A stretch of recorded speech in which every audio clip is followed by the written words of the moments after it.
चिम brain जब हमारा active हुआ होता है ना बेसिकली, तो एक और डिसएडवांटेज भी होता है, वो ये होता है कि हमारी जो कन्वर्सेशंस होती हैं वो बहुत बैडली एंड हो जाती हैं और बहुत बैड नोट पर चले जाती हैं। अब जबकि हमने किसी से अच्छे से बात करनी थी, हम नहीं कर पाते, क्यों? बिकॉज हमारा चिम ब्रेन एक्टिव हुआ होता है। क्रूशल कॉन्वर्सेशन पर ऐसी कॉन्वर्सेशन होती है या ऐसी बातचीत होती है जिसमें दो लोग जो होते हैं वो इन्वॉल्व होते हैं, ठीक है, और वो बातचीत क्रूशल तब होती है जबकि हमारे इमोशंस बहुत स्ट्रांग होते हैं, मतलब इमोशंस हमारे बहुत पीक पे होते हैं, और वो इमोशंस हमारे तब पीक पे होते हैं जब हमने किसी से बड़ी कोई सख्त किस्म की बात करनी हो। मिसाल से इसको समझ लेते हैं कि आपने अपने पेरेंट्स से बात करनी है किसी बड़े क्रूशल बातचीत के बारे में या बड़ी किसी क्रूशल टॉपिक के बारे में। पेशेंट से ही पूछूंगी क्या क्रूशल टॉपिक हो सकता है, मतलब पेशेंट्स को क्या मुश्किलात आती हैं अपने पेरेंट्स से बातचीत करने में, कोई ऐसी बात जिसमें वो बहुत हिचकिचाते हैं या बहुत हेजिटेट करते हैं बातचीत करने में। अपनी शादी की बात करनी है, हाँ ये भी क्रूशल बात है, बिल्कुल है, तो वही तो क्रूशल कॉन्वर्सेशन होगी जब ओपिनियंस डिफरेंट होंगे। उसी को हमने देखना है कि हमने सक्सेसफुल कैसे बनाना है। सक्सेसफुल से मुराद ये नहीं है कि हमने अपनी बात मनवा के रहनी है, फिर उसमें हम देखते हैं कि म्यूचुअल पर्पज़ की तरफ हम जाएंगे ना। अगर उनका पर्पज़ है ही नहीं आपका डिसीजन को रिस्पेक्ट करने में, तो वो आपके डिसीजन को कभी भी रिस्पेक्ट नहीं करेंगे, ये कभी भी उसको इतनी इंपॉर्टेंस नहीं देंगे। क्रूशल कॉन्वर्सेशन यही होती है कि जब हमने फॉर एग्जांपल स्टैंड से रिलेटेड अपने पेरेंट्स से बात करनी है, हम चाह रहे हैं कि मोबाइल का स्टैंड जो है वो अपलिफ्ट हो जाए, पेरेंट्स की ऐसी ख्वाहिश कोई भी नहीं है। कैसे उनसे बात करेंगे कि कोई एक म्यूचुअल डिसीजन के ऊपर आ जाए, लड़ाई झगड़े भी ना हो, बातचीत भी ख़राब मत हो, अगला बंदा साइलेंस में भी ना जाए, वॉयलेंस में भी ना जाए, लेकिन आप अपनी बात भी कर दें और एक डिसीजन भी आप करके उठें। तो पेरेंट्स आगे से आपको यही कहेंगे कि बेटा जब तक आपके 3 मंथ्स हैं स्टैंड तो आपके ऊपर रहेगा, वो अपलिफ्ट नहीं होगा। आप उनको रीज़न देंगे कि इस चीज़ का फ़िलहाल यहाँ पे ड्रग्स को आप साइड पे रख दें, आप वहाँ पे सेफ एग्ज़िट लेके उस कन्फ्रंटेशन को एग्ज़िट करेंगे, दोबारा री एंटर होंगे उसमें अपनी तरफ से अच्छी सी प्रिपरेशन करके, ठीक है। लेकिन आपको ऐसा नहीं होता कि एक दफ़ा कर लेने से क्रूशल कॉन्फ्रंटेशन या कन्वर्सेशन कंप्लीट हो जाती है, बार बार हमें एंटर होना पड़ता है, बार बार हमें इस चीज़ के बारे में डिस्कस करना पड़ता है। आप प्रॉपर स्पेस प्रॉपर टाइम देख के आप किसी से कन्वर्सेट करते हैं ना। देखिए जब आपने अपने मकसद की बात किसी से करनी है, अपने पेरेंट्स से आपने अपने मकसद की बात करनी है, आप देखते हैं ना कि उनका मूड कैसे है, मूड अच्छा है तो चलो मैं ये बात कर लेता हूँ, मूड अच्छा नहीं होता तो आप रुक जाते हैं, टाइम देखते हैं कि चलो इस टाइम पे बिजी तो नहीं है वो, फिर आप अपनी बात करते हैं। आम लाइफ में ऐसे ही करते हैं ना, जब हमने अपनी कोई बात मनवानी हो या अपनी कोई डिमांड उनके सामने रखनी हो या कोई विश अपने सामने रखनी हो। फॉर एग्जांपल जब आप बचपन में टीनेज में ट्रिप्स पे जाना था परमिशन लेने के लिए, पेरेंट्स को आप देखते थे ना कि अभी वो इस टाइम पे बिजी नहीं है, इस टाइम पे मूड अच्छा है तो बात कर लेते हैं। इसी तरह से क्रूशल कॉन्वर्सेशन करने के लिए भी आप पहले इन सारी कंडीशंस को, इन सारे कंटेंट को देखते हैं कि मतलब ये राइट टाइम और ये राइट प्लेस है बात करने के लिए नहीं है, क्योंकि जो आपने बात करनी है वो एक क्रूशल है, वो एक संजीदा बात है, बड़ी संगीन बात है जो कि आपने अगले से करनी है। उसके लिए रिक्वायर्ड ये है कि अच्छा टाइम हो, अच्छी जगह हो, सेफ इन्वायरमेंट हो दोनों पार्टीज़ की तरफ से, और फिर आप क्रूशल कॉन्वर्सेशन स्टार्ट करते हैं। पहली बात ही ये आ जाएगी ना, आप डिपेंड करते हैं कि मूड अच्छा है, लाइट नोट पे बात करेंगे कि नहीं। किसी से भी आपने अपने वाइफ से बात करनी हो, अपने ब्रदर से करनी हो, सिबलिंग से करनी हो, एनीवन जिससे भी आपने बात करनी हो, आप ये देखते हैं, सारी कंडीशंस को देखते हैं।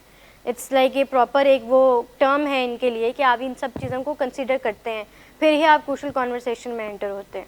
एक ये पैटर्न सेट हुआ होता है ना एडिक्ट्स का, ये स्पेशलिटी होती है उनकी, हमसे इतना तंग आ जाए कि हमें कहे कि जाओ अपनी मर्जी करो, हमें अपने हाल पे छोड़ दे, फिर हम जो मर्जी करें। ये एक पैटर्न होता है एडिक्ट्स का। क्यों ये ऐसा डेवलप हुआ होता है? क्योंकि फर्स्ट टाइम जब ऐसे कोई क्राइसिस क्रिएट हुआ होता है ना, तो आपने शोर मचा के या अपनी बातचीत गुस्से से करके इजहार किया होता है, तो उस टाइम पे फैमिली डर जाती है। फैमिली के पास कोई टूल नहीं होता अपने आप को सेव करने के लिए, या फैमिली अपने आप को बचाने के लिए, या उन्हें उस टाइम पे पता नहीं होता कि एग्जैक्टली करना क्या है, बात को हैंडल कैसे करना है, इस सिचुएशन को हैंडल कैसे करना है। इस फियर से ऑपरेट करके फैमिली फिर आपको आपके हाल पे छोड़ देती है।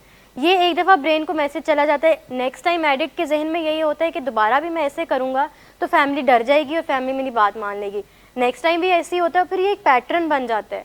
अब फैमिली मजबूर है डरने पे और पेशेंट मजबूर है अपनी मर्जी करने पे। इसलिए तो एडिक्ट्स को मैजिशियंस कहते हैं कि वो डिस्ट्रैक्ट करने में माहिर होते हैं, उन्हें हर वो एबिलिटी आती है किसी को डिस्ट्रैक्ट करने के लिए कि एक अच्छे इंसान को, एक मैजिशियन को आती है इल्यूजन क्रिएट करना, ये सब चीज़ें क्रिएट करना। एडिक्ट्स का ये पैटर्न सेट होता है। नहीं, आप उनको ये मैसेज अगर ना जाए, इससे बचने के लिए आप उनको कह सकते हैं ना कि for me I think this is a very crucial topic and हमें इस चीज़ के ऊपर बात करनी चाहिए। देखें, जब आप किसी से ऑनेस्ट होके अपने मोटिव्स शेयर करते हैं ना, कि आप क्या चाह रहे हैं, तो अगला बंदा कभी भी ये नहीं समझता कि आप नोज़ी हो रहे हैं या आप उनके ऊपर मतलब चढ़ाई कर रहे हैं और उनको फोर्स कर रहे हैं कि वो बातचीत करें, जब आप अपने मोटिव्स क्लियर कर लेते हैं। उसके लिए बहुत ज़रूरी है कि आप क्रूशल कॉन्वर्सेशन का पहला प्रिंसिपल अप्लाई करें। Start with the heart is basically first principle of crucial conversation. Start with the heart principle हमें यही कहता है कि हम अपने ऊपर पहले काम करना शुरू करें, मतलब work on me first us second. अपने ऊपर पहले काम करें, फिर दूसरे के बंदे के बारे में सोचें। अक्सर औकात होता है ऐसे कि जब हम कन्वर्सेशन में किसी के साथ जाते हैं ना, तो हम अगले पे ब्लेम डाल देते हैं।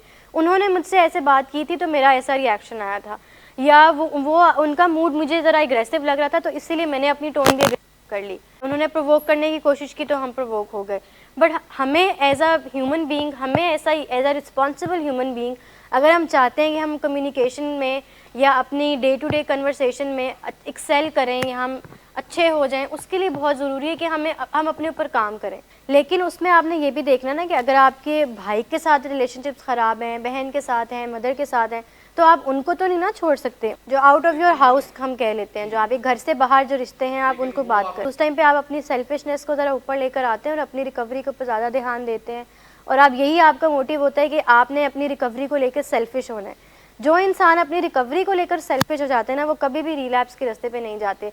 और क्रेविंग्स उनको भी होती हैं, उनके भी बहुत दिल करे होते हैं, उनके भी बहुत मूड स्विंग्स हो रहे होते हैं, बट कहीं ना कहीं एक सेल्फिशनेस जो है ना, वो स्पेसिफिकली रिकवरी से रिलेटेड वो ऊपर आ जाती है। और फिर जब वो ऊपर आती है ना, तो वो आपको हर किसी नेगेटिव कॉन्सिक्वेंस से बचा लेती है। तो ये बहुत इंपॉर्टेंट चीज़ है कि अपने आप को सेल्फिश कर लें। अब चाहे आपके बेस्ट फ्रेंड है, आपका रिलेशनशिप है, या जो भी है, वो अगर आपको लग रहा है कि आपकी रिकवरी को अफेक्ट कर रहा है या कर पाएगा या हो सकता है या इस चीज़ की पॉसिबिलिटी है, तो आप उसी टाइम उस चीज़ के ऊपर उस चीज़ से साइड पर हो जाएं। और इस चीज़ को आइडेंटिफाई करना बड़ा मुश्किल होता है। समटाइम्स हम नहीं कर पाते आइडेंटिफाई, इवन कि हमारे बेस्ट फ्रेंड्स भी हमारे लिए स्लिपरी होते हैं या वो हमें इमोशनली वल्नरेबल कर रहे होते हैं, बट हम इस चीज़ को आइडेंटिफाई नहीं कर पा रहे होते। बहुत ज़रूरी होता है, एक्सेप्ट नहीं कर पा रहे होते। हमें पसंद होता है उस टाइम डिनाइल में रहना। हम कह रहे होते हैं कि चलो ठीक है, नहीं मेरा दोस्त इतना बुरा नहीं है, इसने काफ़ी बुरे हालात में मेरा साथ दिया हुआ है, तो ये मेरा अभी भी साथ देगा, ये अच्छा दोस्त है मेरा।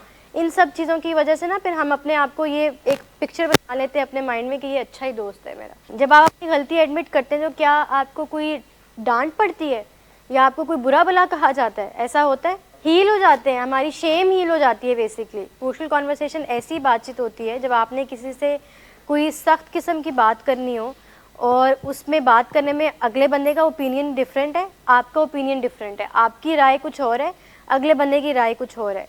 ऑब्वियसली जब आपने दो लोग जब आपस में बातचीत कर रहे होते हैं, दोनों की राय अगर अलग हो रही होती है, वहाँ पे गुस्सा, एक इंसान है उसे गुस्सा आ रहा है, एक इंसान है वो सैड हो रहा है, उसकी बात नहीं मानी जा रही तो वो उदास हो रहा है, और एक इंसान है जो अपनी बात मनवाने की कोशिश कर रहा है तो उसे गुस्सा आ रहा है। तो इमोशंस भी यहाँ पीक पर हैं, एक की इमोशंस एग्रेशन में है और एक की इमोशन सैडनेस में है। इमोशंस भी दोनों की डिफरेंट हैं, ओपिनियंस भी, राय भी दोनों की अलग हैं। दो चीज़ें ये होगी। इसके अलावा रिस्क बहुत ज़्यादा होता है ऐसी कन्वर्सेशन में। रिस्क से मुराद ये है कि अब क्या हो सकता है कि जो बातचीत से ख़त्म होकर बात जो है वो लड़ाई झगड़े की तरफ भी जा सकती है। कैसे हमने अपनी बातचीत को अच्छा बनाना है जब ये तीनों चीज़ें हो रही हों, तो इन तीनों चीज़ों से अवॉइड कैसे करना है, इन चीज़ों से बाहर कैसे निकलना है, खुद को कैसे ठीक करना है। ये है बेसिकली क्रूशल कॉन्वर्सेशन का कॉन्सेप्ट, जो हम अभी टाइम टू टाइम इस चीज़ को सीखेंगे कि कैसे हमने इन स्किल्स को मास्टर करना है, कि जहाँ पे बात जो है वो हाथापाई की तरफ जा सकती है। आप देखते हैं क्यों इतनी लड़ाइयाँ हो रही होती हैं, और लड़ाइयाँ जो है वो एक फ़ाइट में एंड अप हो रही होती हैं। वो ऐसी होती हैं कि शुरू तो वो बातचीत से ही होती हैं, क्रूशल कॉन्वर्सेशन ही कर रहे होते हैं, बट वो उनसे हैंडल नहीं सही से हो पाती, तो वो लड़ाई झगड़े की तरफ चले जाते हैं। देखें, जब आपने किसी से बातचीत करनी है और आपको पता है कि आपके पेरेंट्स नहीं मानेंगे मोबाइल का स्टैंड अपलिफ्ट होने में, लेकिन फिर भी आपने उनसे बातचीत करनी है, और आपने फिर भी अपने माइंड में यही रखा होता है कि मैंने अपनी किसी ना किसी तरीके से बात मनवा के छोड़नी है, उस चीज़ को हम कहेंगे कि आप बहुत स्टबर्न हो जाते हैं, बहुत रिजिड हो जाते हैं। उस टाइम पे आपने अपने माइंडसेट इस तरह से रखा होता है कि मैंने तो जीतना ही है एट एनी कॉस्ट,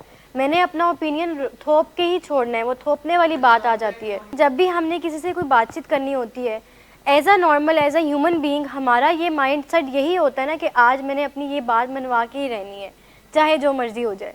कोई भी, इट कैन बी एनीथिंग। आपने किसी से कोई सख्त किस्म की बात करनी है, आपने किसी से कोई लोन लेना है, या आपने किसी का कोई उधार वापस करना है या उधार लेना है, या आपने किसी से अपनी जॉब से रिलेटेड कोई बात करनी है, अपने एम्प्लॉय से, अपने अपने बॉस से आपने कोई बात करनी है तो आपकी कोशिश यही होती है फ्रॉम योर एंड कि मैंने अपनी बात मनवानी है और मैंने अपने आप को इतना कैपेबल इनफ प्रूफ करना है कि अगला बंदा खुद ही मेरी बात से मैनिपुलेट होकर मैं अब किसी अगले बंदे की बात को मैनिपुलेट करके तो चीज़ों को ठीक कर लूँ। ऐसा ही होता है, वो यही चीज़ आ जाती है कि हमें होता है कि हमने अपना ओपिनियन इम्पोज करना है एट एनी कॉस्ट और हमने विन लूज सिचुएशन रखनी है। कन्विंसिंग की तरफ आ जाते हैं कि ऐसी बातें जो बहुत संजीदा किस्म की हो, बहुत पेचीदा किस्म की हो, जिसको हमें नहीं हैंडल करना आ रहा, हम उसको बहुत पुअरली हैंडल करते हैं। यूजुअली हम इस कन्वर्सेशन को कैसे हैंडल करते हैं? कोई ऐसी बात जिस पे हमारा ओपिनियन डिफरेंट हो, अगले का डिफरेंट हो।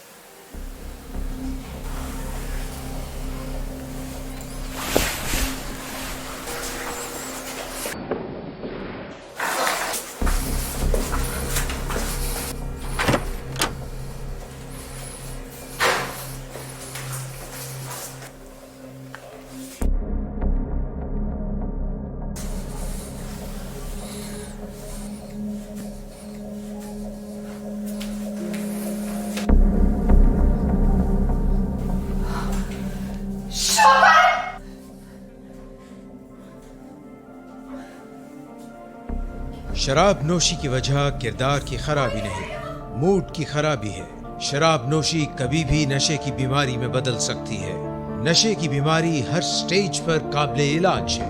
मदद हासिल कीजिए, क्योंकि वो ऐसा नहीं करेगा। विलिंग वेज से मदद हासिल कीजिए, कहीं से भी मदद हासिल कीजिए, लेकिन फौरी मदद हासिल कीजिए। जिस मुआवजे के इंतजार में आपने बहुत देर कर दी, अब वो दस्तक दे रहा है। मदद हासिल कीजिए, मदद हासिल कीजिए, मदद हासिल कीजिए। हम लड़ते हैं जिसे हम वायलेंस की फॉर्म कहते हैं। दो तरह की फॉर्म्स होती हैं जिसमें हम चले जाते हैं, साइलेंस की या वायलेंस की। यूजुअली हम अपनी नॉर्मल लाइफ कॉन्वर्सेशन में भी ना ऐसे ही करते हैं। जब हमारी बात नहीं मानी जा रही होती है, जब हमें लग रहा होता है कि हमारी सेफ्टी ज़रा रिस्क पर है और अब हमें थोड़ा सा वल्नरेबल हो रहे हैं, या हमें लग रहा होता है कि अब तो फैमिली हमारी बातों में नहीं आ रही है या हमारी बात नहीं मानेगी इतनी आसानी से, तो हम यही कोशिश करते हैं कि हम या तो गुस्से का रूप अपना लेते हैं, या हम गुस्से में चले जाते हैं, या हम साइलेंस में चले जाते हैं। साइलेंस से मुराद ये कि या तो हम बिल्कुल ही चुप हो जाते हैं और पीछे बैक ऑफ द माइंड हमारा जहन में ये चीज़ चल रही होती है कि फ़ायदा ही नहीं है इनसे बात करने का, इन्होंने कौन सा कोई मेरी बात सुन लेनी है, फ़ायदा मतलब मुझे ज़रूरत नहीं है इनसे बात करने की, छोड़ो क्या कर लेना इनसे बात करके। मतलब ये आप अवॉइडेंस की तरफ आ जाते हैं, आप चीज़ों को अवॉइड करना शुरू कर देते हैं, आप उनसे बातचीत करते ही नहीं हैं। आपका माइंडसेट ही यही होता है कि मैंने इनसे बात नहीं करनी, ये हमेशा ऐसे ही करते हैं और ये मुझे कभी भी जीतने नहीं देंगे, ये कभी भी मेरी बात नहीं मानेंगे, तो बेहतर ये है कि मैं इनसे बात करता ही नहीं हूँ। ये होती है साइलेंस की फॉर्म। राइट नाउ हम यहाँ बैठे हुए हैं तो हमने यहाँ फोकस करना है कि हमने यहाँ पे वायलेंस के स्टेट को कैसे निगेट करना है। ठीक है, वायलेंस तो हर जगह यूज़ हो रही होती है, हम हर जगह जाके सुपरमैन बन के रोक तो नहीं सकते हैं ना चीज़ों के। What we can do is कि हम अपने ऊपर काम करना सीख सकते हैं। हम अपने आप को इतना स्ट्रांग, इतना कैपेबल, इतना अच्छा बना लें कि हमें ना साइलेंस में जाने की ज़रूरत पड़े और ना वायलेंस में जाने की ज़रूरत पड़े। आपसे इंस्पायर हों, आपसे इन्फ्लुएंस हों कि वाह और बड़ा अच्छे से कन्वर्सेशंस को हैंडल करते हैं, इनको आगे अब तरीका आ गया कि किस तरह से हैंडल करना है, इनके पास वो टूल्स आ गए हैं, वो तरीके आ गए हैं, वो स्किल्स आ गए हैं जिससे वो अपनी कन्वर्सेशन को एक हेल्दी कन्वर्सेशन बना सकते। रिकवरी मतलब कि आपने जो अब यहाँ पे जो आपका इलाज हो रहा है ना, ये आपको ड्रग्स से रिकवरी दे रहा है। मतलब अब आपने ड्रग्स की लाइफ में नहीं जाना वापस, अब आपने रिकवरी के ट्रैक पे रहना है, अब आपने सोबराइटी में रहना है। वायलेंट बिहेवियर ज़्यादा यूज़ करते हैं यूजुअली, जो टिपिकल एडिक्ट्स का एक बिहेवियर होता है कन्वर्सेशंस को हैंडल करने का। जब घर में कोई बातचीत नहीं मान रहे होते, पैसे नहीं मिल रहे होते आपको, तो क्या करते हैं आप? ऊंची आवाज़ में बात करते हैं, फैमिली फिर डर जाती है, फैमिली कहती है ठीक है। जब नशा करने से पहले की जो स्टेट होती है ना, उसमें तो हम नॉर्मल माइंड सेट में होते हैं ना, उसमें हमें पता होता है कि क्या हो रहा है क्या नहीं हो रहा, लाइक उसमें हम ओरिएंटेड होते हैं। यहाँ पे ऐसा होता नहीं ना, आप सारे यहाँ पे एडिक्ट्स हैं, आप सब ने इस चीज़ को प्रेफरेंस नहीं दी है कि आपने पैसा कमा के तो अपने ऊपर खर्च करना है। आप लोगों ने क्विक फिक्स ढूंढने की कोशिश की, विच इज़ ड्रग्स। और जब हम ड्रग्स की तरफ आते हैं तो आप देखते हैं डेली क्राइम पेट्रोल में देखते हैं, डेली बस उन्हें पैसा चाहिए होता है, उन्हें ड्रग्स अरेंज करने होते हैं, उसके लिए उन्हें चाहे जो मर्जी करना पड़े, दे डू इट। और आप लोगों ने भी कहीं ना कहीं कभी ना कभी ऐसा किया होगा, स्टीलिंग की होगी, घर वालों से पैसे चोरी करने की कोशिश की होगी, उनको इतना मैनिपुलेट करने की कोशिश कर रहे होते हैं कि वो दे ही देते हैं आखिरकार आपको पैसे। ये इसलिए बिकॉज अभी आप शेम से ऑपरेट करना शुरू हो गए हैं, वो इसलिए बिकॉज अब आपको चीज़ों की रियलाइजेशन आनी शुरू हो गई है कि नशे के अंदर या नशे की वजह से आपकी लाइफ में इतनी ख़राबियाँ आई और आपकी फैमिली इतनी अफेक्ट हुई उन चीज़ों की वजह से। इस चीज़ की शेम जो है ना, वो आपको बातचीत करने नहीं दे रही है, आप हेजिटेट कर रहे हैं, आप अवॉइडेंस की तरफ जा रहे हैं, बातचीत करते ही नहीं हैं, रैंडम नॉर्मल दूसरी बात कर लेते हैं। ये शेम से निकलेंगे। देखें, शेम से निकलने का बहुत आसान तरीका ये है, जो कि बहुत मुश्किल भी ये है, कि जब तक हम उसको एक्सप्रेस नहीं करते ना, अपनी बात को एडमिट नहीं करते, मान नहीं लेते कि हाँ मैंने गलतियाँ की हैं, एक्सेप्ट नहीं करते। एक्सेप्ट करने का तरीका ये है कि आप उनको एक्सप्रेस करें। बहुत मुश्किल है ये, अपनी शेम से बाहर निकलना। It's not easy but it's also very easy. बड़ी कॉम्प्लेक्स सी ये बात है कि कोई आसान काम नहीं है कि अपनी शेम को हील कर लेना, अपने डिनाइल से बाहर आ लेना, लेकिन इट्स मतलब ये सेकंड्स में ये काम हो जाता है। वंस आप यू डू इट ना, आपके लिए फिर बहुत आसान हो जाता है, आप खुद से बहुत लाइट वेट फील करना शुरू कर देते हैं। जो गलतियाँ की हैं उनको अपनी सबसे पहले फैमिली के सामने एक्सेप्ट करें, बोल के। ये सिर्फ ये कह के नहीं कि मुझसे गलतियाँ हुई हैं, I am sorry for that. No, ये छोटी बात नहीं है, बहुत मुश्किल है और बड़ा आसान, बट एटलीस्ट हम सीख तो सकते हैं ना, हम लर्न तो कर सकते हैं ना। तो इसका आपके लिए आपको मैं आंसर यही दूंगी कि आप आसान मतलब थोड़ा बहुत एक्सेप्ट करना शुरू करें इवेंट्स की बेस के ऊपर। जो इवेंट्स आपको याद है ना, उनसे लेके आप करें कि हाँ मुझे याद है कि ये मैंने अंडर द इन्फ्लुएंस ऐसे ऐसे किया था और मैंने कितना नुकसान पहुंचाया था खुद को भी और आपको भी। और फिर अपनी शेम आहिस्ता आहिस्ता हील होने शुरू होगी। साथ साथ फैमिली को कहते रहा करें कि मैं बहुत शेम से ऑपरेट कर रहा हूँ और मुझे अंदर ही अंदर बहुत गिल्ट है बहुत सारी चीज़ों का, उस गिल्ट की वजह से मैं बोल नहीं पा रहा हूँ, लेकिन मैं बोलना चाहता हूँ। ठीक है। ऑल्सो मैंने आपको एक और टेक्निक भी बताई थी कि चीज़ों को राइट डाउन कर लें, नोट डाउन कर लें। दूसरी बात एक अलग से भी, जो आप फैमिली को कहना चाह रहे हैं बट आउट ऑफ शेम नहीं कह पा रहे हैं ना, उसको नोट डाउन कर लें, लिख लें, प्रैक्टिस करें उससे कि कैसे कहेंगे। जब हम चीज़ों को लिख लेते हैं ना, बहुत आसानी होती है। अपने एक्शंस, अपने बिहेवियर्स को इस तरह से रखना है कि फैमिली अब आपके ऊपर बिलीव करना शुरू हो जाए, ट्रस्ट करना शुरू हो जाए। ट्रस्ट गेन करना ना बहुत मुश्किल है, आसान नहीं है ये। बहुत देर बाद ट्रस्ट आता है फैमिली का, स्पेशली वापस। तो उस ट्रस्ट को वापस लाने के लिए अपने एक्शंस, अपने बिहेवियर्स को ऐसे रखें कि हमेशा हाई अलर्ट पे रहें, अपने गार्ड्स हमेशा ऑन रखें कि कुछ भी थोड़ा सा भी एक वल्नरेबिलिटी कहीं ना कहीं आपके अंदर आ रही है, उस चीज़ को आइडेंटिफाई करें और फिर एड्रेस करें कि हाँ यहाँ पे मेरी मूड की गलती आ रही है, तो मैंने इस मूड की गलती को एड्रेस करना है और इसको ठीक करना है। यहाँ पे मेरे गुस्से की गलती आ रही है, इसको मैंने मतलब इन छोटे छोटे पॉइंट्स को ना नोटिस करना शुरू कर दें। फिर जाके आपके एक्शंस, आपके बिहेवियर इस तरह से हो जाएंगे कि आपको आइडिया होना शुरू हो जाएगा कि आप फैमिली का ट्रस्ट है वो वापस आना शुरू हो रहा है। स्टार्ट विद द हार्ट हमें ये कहता है कि work on me first a second, कि अपने ऊपर काम करना पहले सीखें और फिर दूसरों के बारे में टेंशन लें या दूसरों के बारे में सोचें। अपने ऊपर कैसे काम किया जा सकता है? अपने बिहेवियर्स के ऊपर चेक एंड बैलेंस रखें कि ये जो मैंने इस कन्वर्सेशन में अपनी एक बिहेवियर ऑप्ट किया था, क्या ये राइट था, क्या ये जस्टिफाइड था, क्या मेरे मोटिव्स और मेरे बिहेवियर्स आपस में कोऑर्डिनेट कर रहे हैं कि नहीं कर रहे। आपका मोटिव ये है कि आपने फैमिली से अच्छे से बात करनी है और फैमिली को आपने खुश करना है, लेट्स से कि आपका मोटिव ये है। लेकिन जब आप क्रूशल कॉन्वर्सेशन करते हैं तो आपका बिहेवियर कुछ और होता है, बिहेवियर आपका बहुत एग्रेसिव साइड के ऊपर होता है। तो आप खुद बताएं, तो आपके ये आपका बिहेवियर और आपका मोटिव क्या दोनों आपस में कोऑर्डिनेट कर रहे हैं? क्या दोनों का आपस में कोई लिंक है? मतलब आप चाह ये रहे थे, आपका मोटिव ये था कि आपने फैमिली को खुश करना है, और फैमिली को आपने खुश कैसे किया? एग्रेसिव होकर। तो ये आपके बिहेवियर्स भी अलग हैं और आपके मोटिव्स भी अलग हैं। तो इस चीज़ के ऊपर काम करना शुरू करना चाहिए कि हमें देखना चाहिए कि हमारे बिहेवियर्स अलाइन हैं हमारे मोटिव्स के साथ, कि जैसे हमारे मोटिव्स हैं क्या हमारे बिहेवियर्स वैसे हैं कि नहीं है। असूलन तो होना ये चाहिए कि जब आप फैमिली से, आपका मोटिव पीछे ये है कि आज आपने फैमिली से अच्छे से बात करनी है, उनके साथ अपने रिलेशनशिप्स को इम्प्रूव करना है, तो आपका बिहेवियर कैसा होगा अगर ये मोटिव होगा पीछे। तो अगर आपका मोटिव ये है कि फैमिली से मैंने अच्छे से बात करनी है, फैमिली से मैंने अपने रिलेशनशिप को स्ट्रॉन्ग करना है, तो आपका बिहेवियर क्या होगा जब आप उनसे बातचीत करेंगे? तो सॉफ्टनेस होगी, रिस्पेक्ट होगी, स्माइल होगी, एडमिटेंस हो गई। लेकिन होता क्या है कि जब भी हम फैमिली के साथ इस बात के ऊपर बातचीत करते हैं, हमारा एटीट्यूड एग्रेसिव हो जाता है, हम गुस्से में आ जाते हैं। फैमिली हमसे ये कह रही है कि अपने इलाज के ऊपर ध्यान दो, लेकिन हम क्या कह रहे हैं कि अच्छा छोड़ें, वो तो मुझे पता है मैंने देना है अपने इलाज के ऊपर ध्यान, लेकिन मैंने अभी फ़िलहाल ये काम करना है। इससे पहले क्या समझ में आई थी ये चीज़ कि ये बिहेवियर राइट बिहेवियर नहीं है? आपके मोटिव्स कुछ और थे। मोटिव्स ये थे कि फैमिली के साथ अच्छी बातचीत करनी है, उनके साथ माफ़ी तलाफ़ी इजाफ़ी करनी है, उनसे बाकी दूसरी आम बातें करनी है। बट आपने किया क्या? थोड़ा सा ओवर एक्साइटेड होकर गुस्से में आ गई। ठीक है, तो वो चीज़ें, आपके मोटिव्स और आपके बिहेवियर्स दोनों डिफरेंट हो गए। तो फैमिली को क्या मैसेज गया? सीरियस नहीं है और आप गुस्से में आ गई हैं, अभी पूरी तरह से ठीक नहीं हुई हैं, यही मैसेज गया ना। तो फैमिली को रॉन्ग मैसेज चला गया, जो मैसेज आप देना चाह रहे थे वो नहीं गया। तो तो अपने ऊपर काम करने से मुराद ही यही है कि आप अपने मोटिव्स और अपने बिहेवियर्स के ऊपर चेक एंड बैलेंस रखते हैं। इसके अलावा आप अपने आप से 3 किस्म के सवालात करते हैं। आप अपने आप से पूछते हैं कि मैं अपने लिए क्या चाहता हूँ, मैं दूसरे इंसान के लिए क्या चाहता हूँ और मैं इस रिश्ते से क्या चाहता हूँ। ये 3 टाइप ऑफ क्वेश्चंस हैं that you ask from your self, अपने ऊपर काम करने के लिए। आपने किसी से बातचीत करनी है, अपनी फैमिली से बातचीत करनी है, कुछ भी करना है ना, तो आप अपने आप से ये 3 सवाल पूछते हैं कि मैं क्या चाहता हूँ अपने लिए, मैं क्या चाहता हूँ अपनी फैमिली के लिए या अपने रिलेशनशिप के लिए, और मैं अगले बंदे के लिए क्या चाहता हूँ।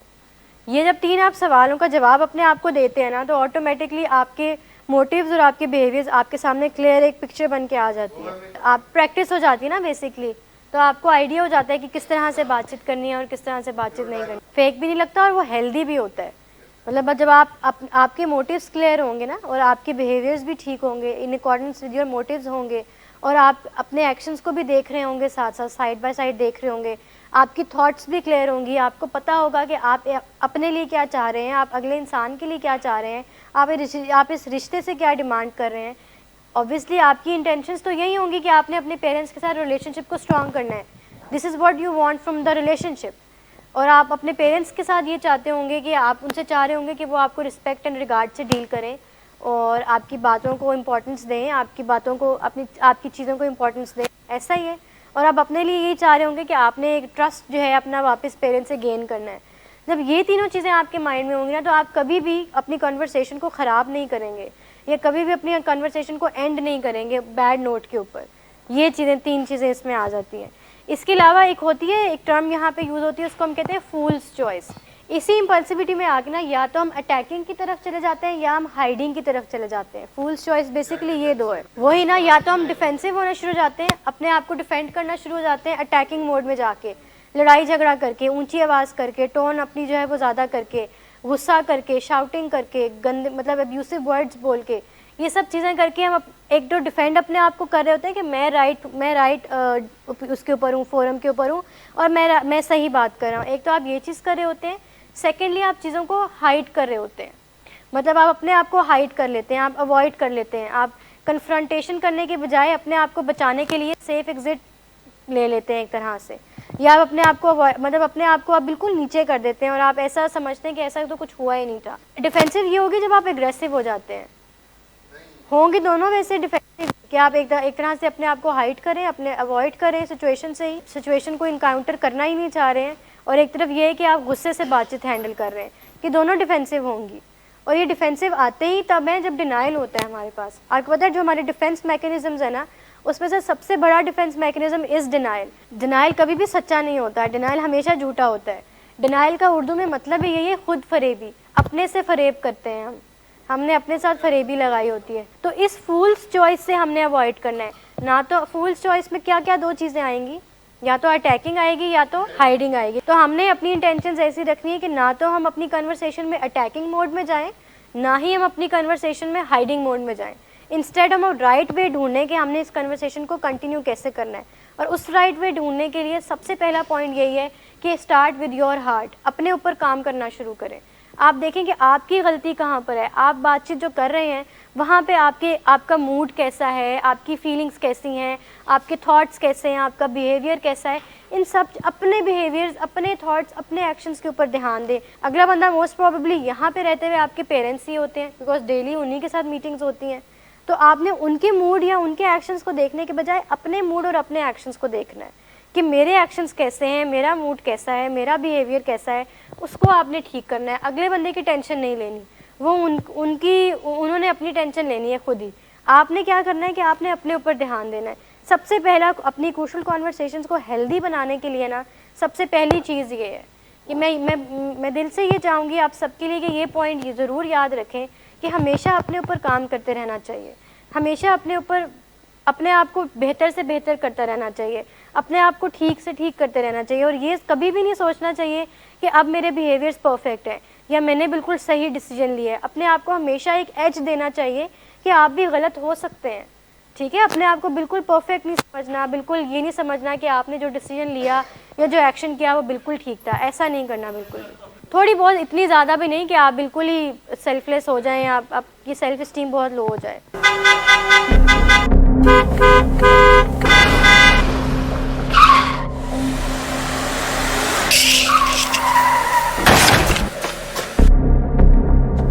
ये इंसान इतनी देर से गेट क्यों खोला?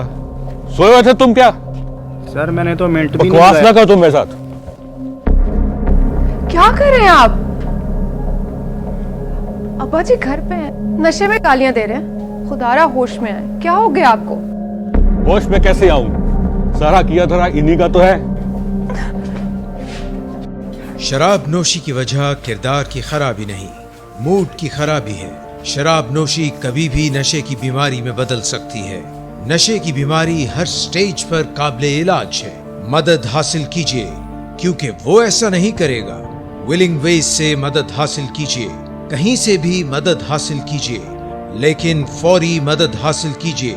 जिस मुआवजे के इंतजार में आपने बहुत देर कर दी, अब वो दस्तक दे रहा है। मदद हासिल कीजिए, मदद हासिल कीजिए, मदद हासिल कीजिए।